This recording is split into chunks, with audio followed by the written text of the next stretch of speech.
হরে কৃষ্ণ। সকলের চরণে জানাই সশ্রদ্ধ প্রণিপাত। আপনাদের সবাইকে জানাই দৈনিক গীতামৃতের 128তম পর্বে সুস্বাগতম, কৃষ্ণপ্রীতি এবং শুভেচ্ছা। দৈনিক গীতামৃতের আজকের এই পর্বে আমি আপনাদের নিকট আলোচনা করব ভগবদ গীতার 3য় অধ্যায়ের দ্বাবিংশ বা 22তম শ্লোক নিয়ে। আপনারা সকলে ধৈর্য ও মনোযোগের সহিত সম্পূর্ণ ভিডিওটি শেষ পর্যন্ত দেখুন, সেই সাথে শ্লোকের মাহাত্ম্য ও তাৎপর্য হৃদয়ঙ্গম করার প্রচেষ্টা করুন। আমি শুরু করছি, আপনারা সাথেই থাকুন। ওম নমো ভগবতে বাসুদেবায়। ওম নমো ভগবতে বাসুদেবায়। ওম নমো ভগবতে বাসুদেবায়। শ্রীমদ্ ভগবদ গীতা 3য় অধ্যায় কর্মযোগ। তো শ্লোকটি হচ্ছে ভগবান শ্রীকৃষ্ণের। ওম নমে পার্থাস্তি কর্তব্যম ত্রিষু লোকেষু কিঞ্চন নানবাপ্তম অবাপ্তব্যম বর্ত এব চ কর্মণি। আবার পাঠ করছি। নমে পার্থাস্তি কর্তব্যম ত্রিষু লোকেষু কিঞ্চন নানবাপ্তম অবাপ্তব্যম বর্ত এব চ কর্মণি।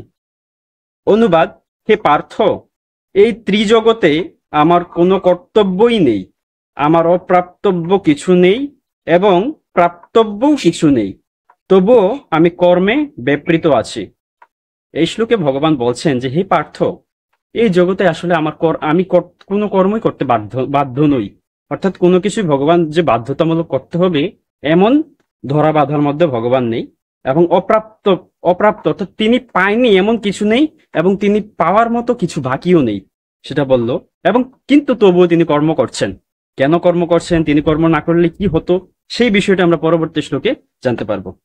আচ্ছা, এই শ্লোকের মাধ্যমে ভগবান অর্জুনকেও যুদ্ধ করার জন্য উপদেশ প্রদান করছেন যে আমার যেরকম কোনো কিছু করার নেই, কোনো কিছু পাওয়ার বা কোনো কিছু না পাওয়ার নেই, তবু আমি কর্ম করছি, সুতরাং তুমিও এরকম লাভ ক্ষতির কথা বিবেচনা না করে যুদ্ধ করো, কি হবে সেটা আমার উপর ছেড়ে দাও। এই বিষয়টা ভগবান বলল।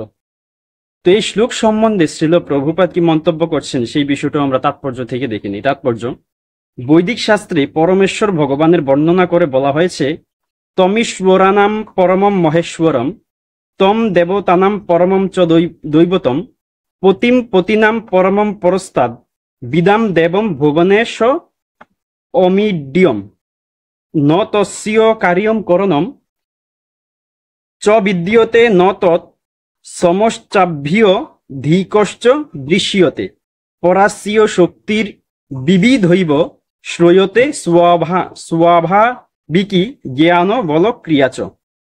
ভগবান অন্যান্য সমস্ত ঈশ্বরদেরও পরম ঈশ্বর এবং সমস্ত দেবতাদেরও পরম দেবতা, সকলেই তার নিয়ন্ত্রণাধীন।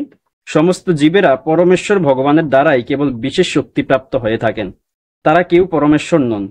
তিনি সমস্ত দেবতাদের পূজ্য এবং সমস্ত পতিদের পরমপতি, তাই তিনি এই জড়জগতের সমস্ত অধিপতি ও নিয়ন্তার ঊর্ধ্বে এবং সকলের পূজ্য। তার থেকে শ্রেষ্ঠ কেউ নেই এবং তিনি সর্বকারণের পরম কারণ।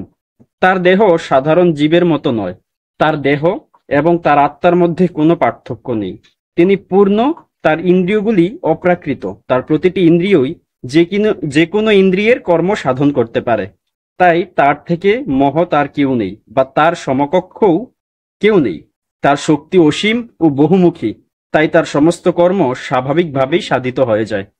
এটি হচ্ছে শ্বেতাশ্বতন উপনিষদ 6:7-8। যেহেতু পরমেশ্বর ভগবান শ্রীকৃষ্ণ সমস্ত ঐশ্বর্যের অধীশ্বর এবং তিনিই পরম তত্ত্ব, তাই তার কোনো কর্তব্য নেই। কর্মের ফল যাদের ভোগ করতে হয় তাদেরই নির্দিষ্ট কর্তব্য কর্ম সম্পাদন করতে হয়, কিন্তু এই ত্রিভুবনে যার প্রাপ্তব্য কিছু নেই তার অবশ্যই কোনো কর্তব্য কর্মও নেই।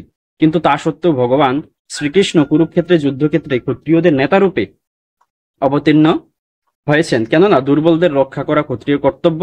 যদিও তিনি শাস্ত্রের বিধিনিষেধের অতীত, কিন্তু তবুও তিনি শাস্ত্রের নির্দেশ লঙ্ঘন করেন না। তো এই শ্লোক থেকে আমরা যেটা বুঝতে পারলাম সেটা হচ্ছে ভগবান কোনো কিছু করতে বাধ্য নয়, তবুও তিনি করেন। তার পাওয়ার মতো কিছু নেই, তার না পাওয়ার মতো কোনো কিছু বাকি নেই, কিন্তু তবুও তিনি কর্তব্য কর্ম করেন।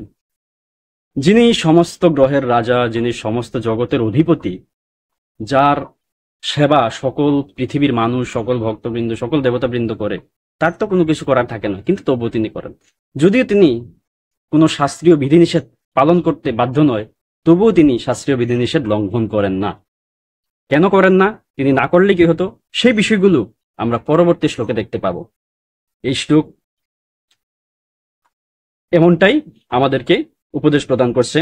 তো এতক্ষণ ধৈর্য ধরে আমাদের সাথে থাকার জন্য এবং মনোযোগ সহকারে সম্পূর্ণ গীতামৃত শ্রবণ করার জন্য আপনাদের সবাইকে অসংখ্য ধন্যবাদ এবং বিশেষ কৃতজ্ঞতা জানাচ্ছি। এই শ্লোক পাঠে, উচ্চারণে, অনুবাদ প্রকাশে এবং তাৎপর্য বিশ্লেষণ সহ মন্তব্য প্রদর্শনে কোনো রকম ভুল ত্রুটি থেকে থাকলে বা অন্যান্য কিছুতে কোনো রকম ভুল ত্রুটি থেকে থাকলে আপনারা সেটা ক্ষমাসুন্দর দৃষ্টিতে দেখবেন। আপনাদের সহিত দেখা হবে পরবর্তী পর্বে, পরবর্তী ভিডিওতে, পরবর্তী দিবসে, পরবর্তী শ্লোকের পর্যালোচনায়। ততক্ষণ সকলে ভালো থাকুন, সুস্থ থাকুন, আমাদের সাথেই থাকুন। হরে কৃষ্ণ।